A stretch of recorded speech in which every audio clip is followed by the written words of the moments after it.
So last week, you guys got a chance to see our wood stove, which is what we use for most of our cooking as well as to heat our hot water.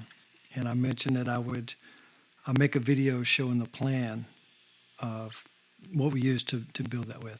So that's what I'm going to do in today's video. I'm going to take the PDF and just kind of go through the plan itself as well as tell you about some of our challenges and whatnot that we had to deal with in building it.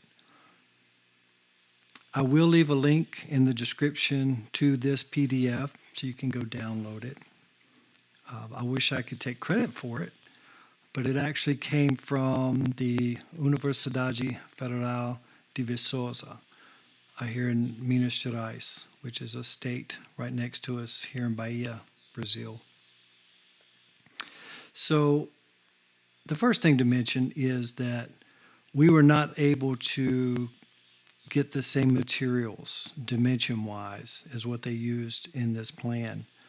Our cooktop right here was a little bit different. Our block were not the same size. Our oven box here was not the same size.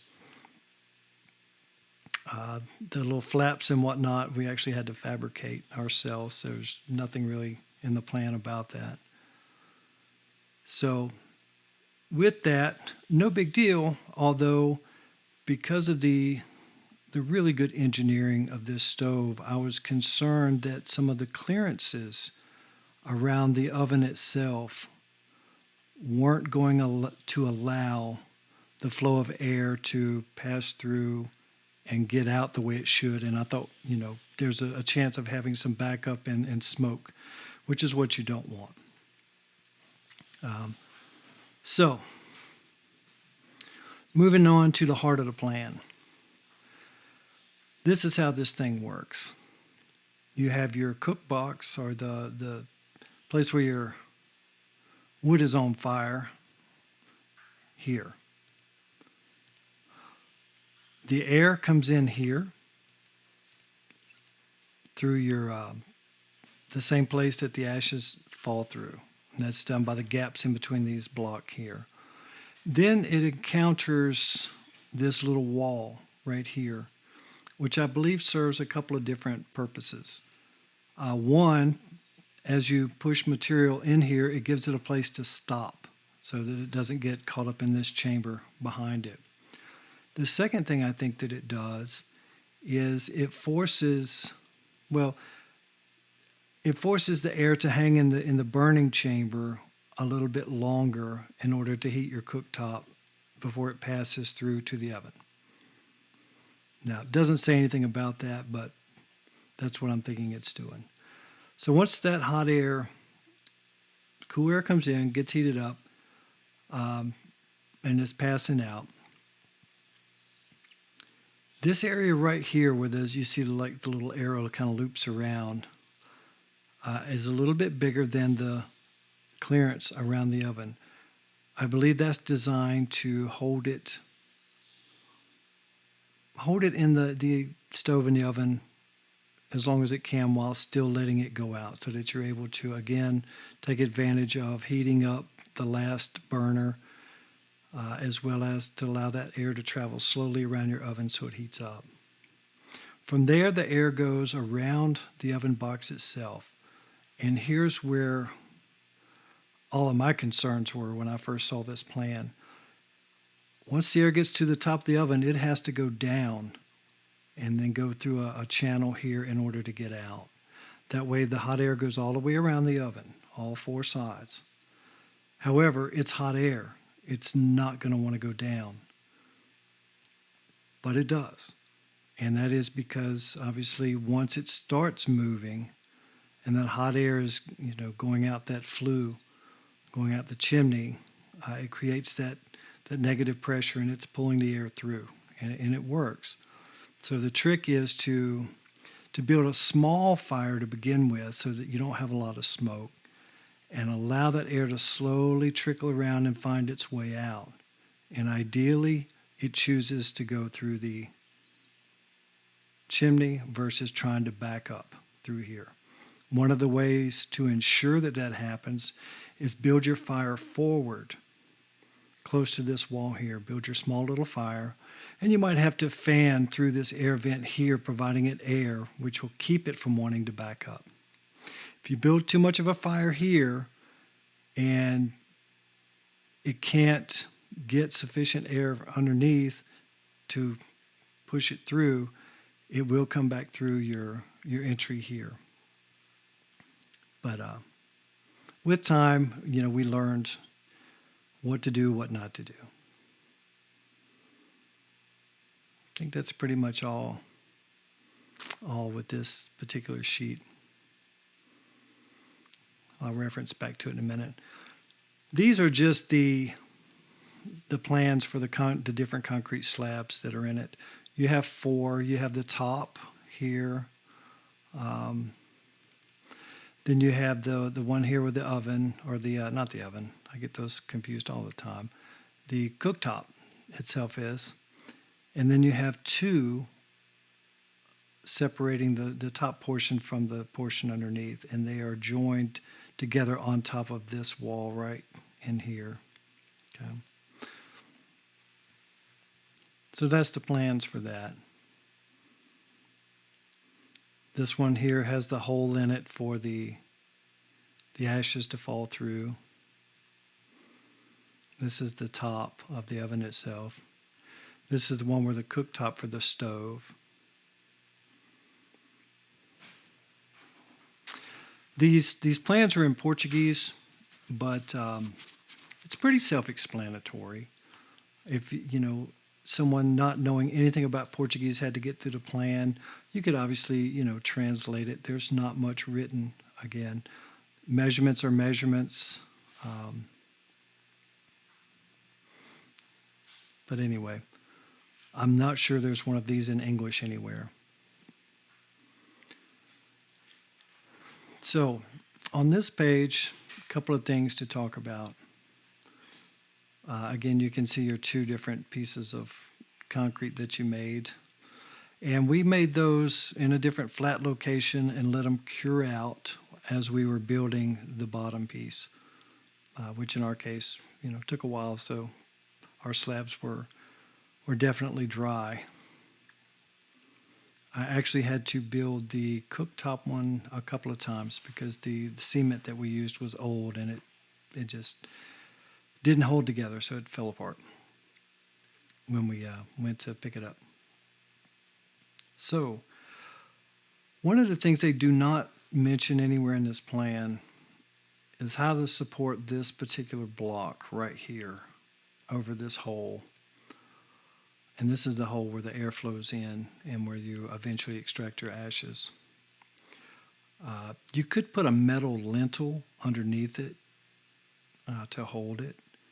Or, in our case, I just used 2 block instead of the way they have it formatted here. I let half my block hang over into the hole, and then on the other side did the same thing. Put a little support underneath them, and then once they were dry, combined with putting this concrete slab on top of it, they can't fall. So that's the way I addressed it.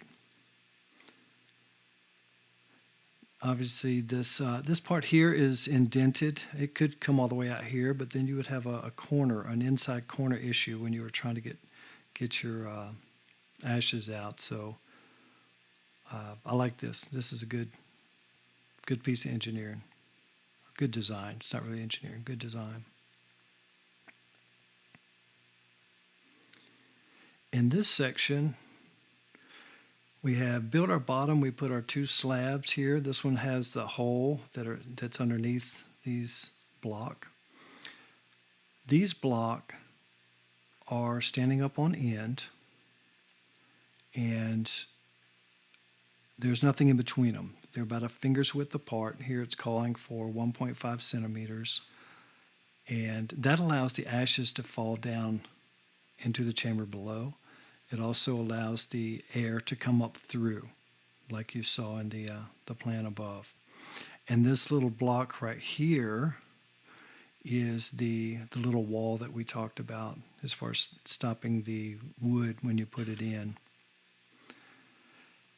These two little pipes right here are actually the serpentine. Now the serpentine runs through this whole area right here underneath the oven. This is basically a copper pipe. Cold water in, it gets heated up. Hot water goes back out to a boiler that's located, in our case, at the point where the water, at the height where the water enters the house, so that the hot water can be mixed with the cold. And something we learned from the internet, I also showed in the other video, was that if you go ahead and help your system out by putting your hot water pipe as it exits the oven here,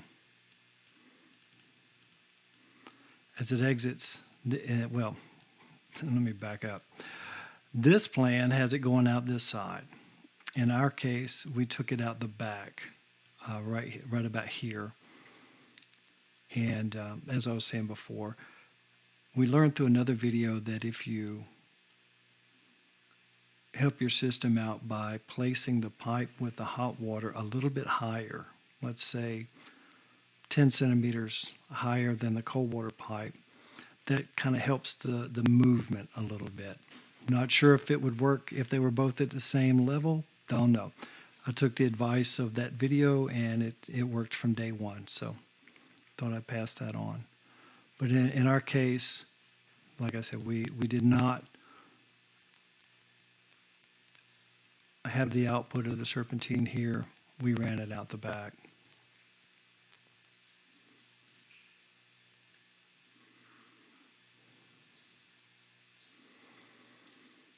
In this picture, we see some of the metal work that has to be fabricated. There's nowhere you can buy this. You're going to have it made. I'm not really sure of the thickness of the metal. I could describe it as not something you can bend with your hand. It would definitely take a pretty strong brick to bend, but it's not,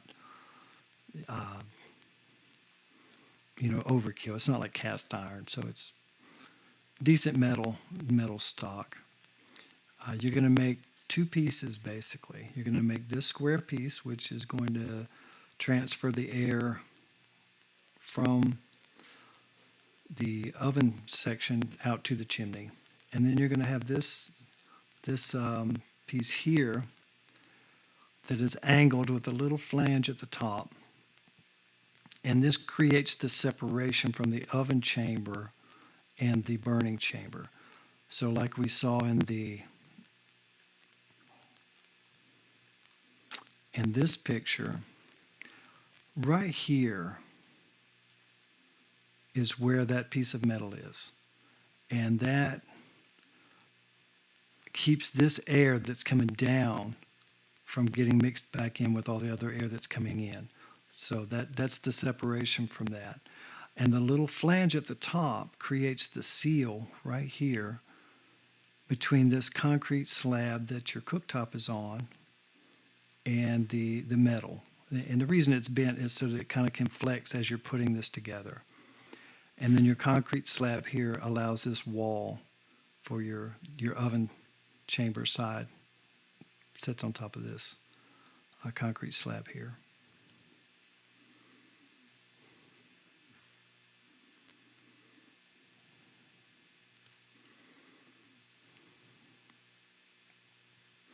And here it shows these two pieces together. This one going through the wall, and then this is that division between the two chambers, the burning chamber and then the oven chamber itself. And this is the stove, or the oven box dimensions, which ours were different. So again, that was a concern for me. But it all worked out fine.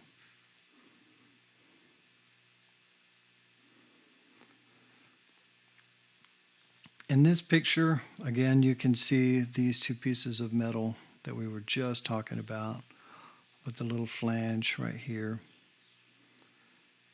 Getting ready to put the cooktop concrete slab on top of this wall right here. And then you can see this, I don't know if you can see my cursor, but this little area right here, that's a little bit darker is the footprint of this back wall. It's the same thing.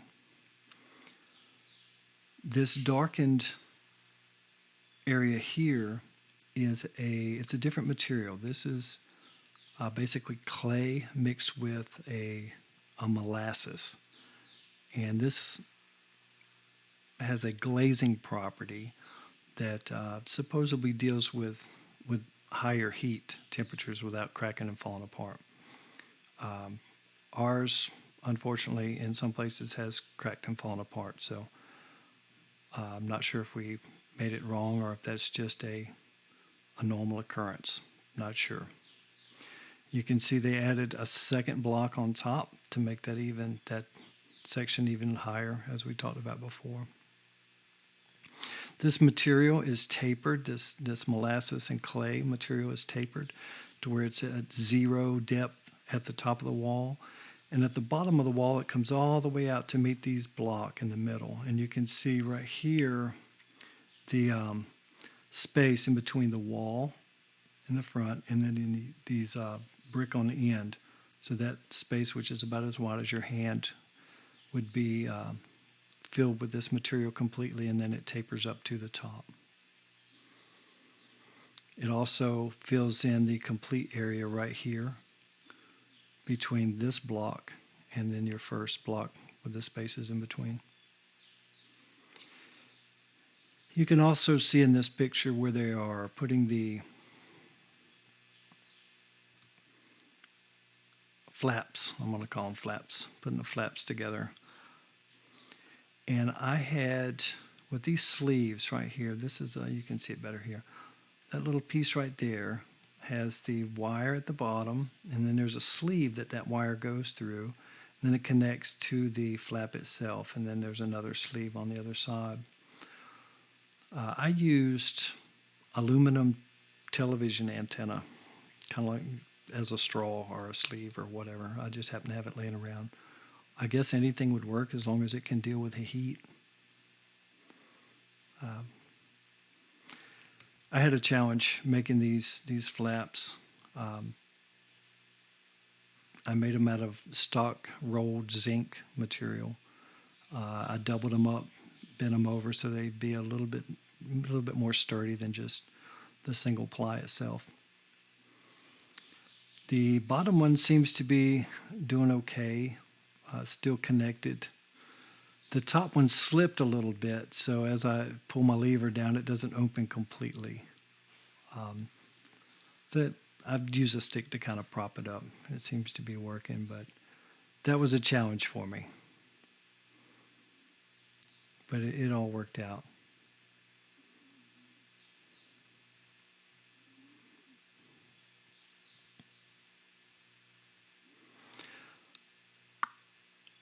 Here on the back,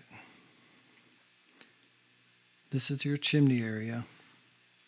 You can see that piece of metal right there that came through the wall, through the back wall, and into the chimney.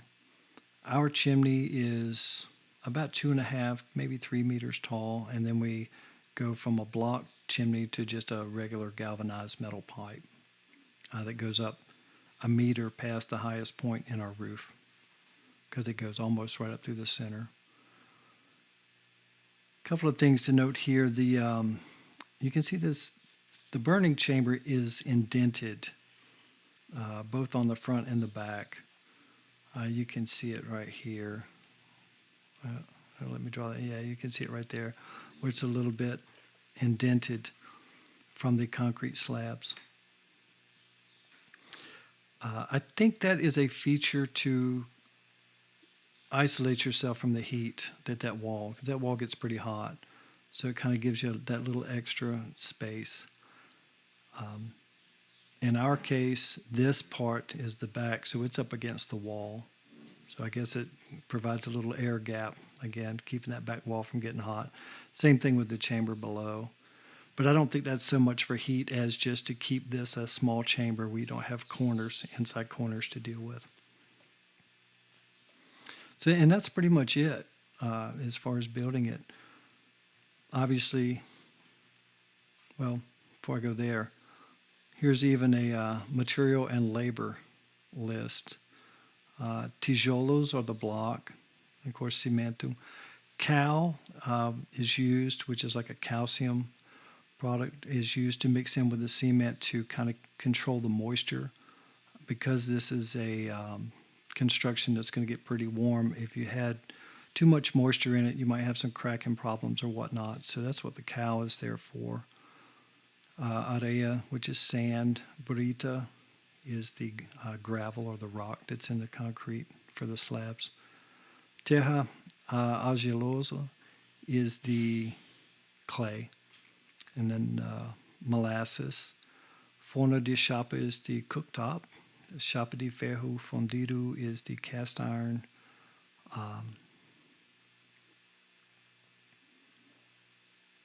Oven. Sorry, I was thinking about the size of the, looks like the metal that we talked about before that I said wasn't sure the sizes. Number 16. And anyway, on down through pregos or nails to even put the wood. The caibo and the hipa are the wood that they use for the concrete forms. And of course, pedrero is the guy that puts it together, and his ajudante, his helper. And serralheiro is the 0.06 days. I guess that's to cut the wood for the forms for the slabs. Looks like they expect these guys to take 3 days to do that. Took us a lot longer. So good for them. Anyway, if you guys have any questions, if somebody is building this, or and you run across some questions or whatnot, I'd be glad to share whatever knowledge I have. Other than that, I hope it's been informative. It's an absolutely fantastic design with so many different features, and just works flawlessly. So hope you guys enjoyed. I hope it's been entertaining as well as educational in some way, and we'll see you next time.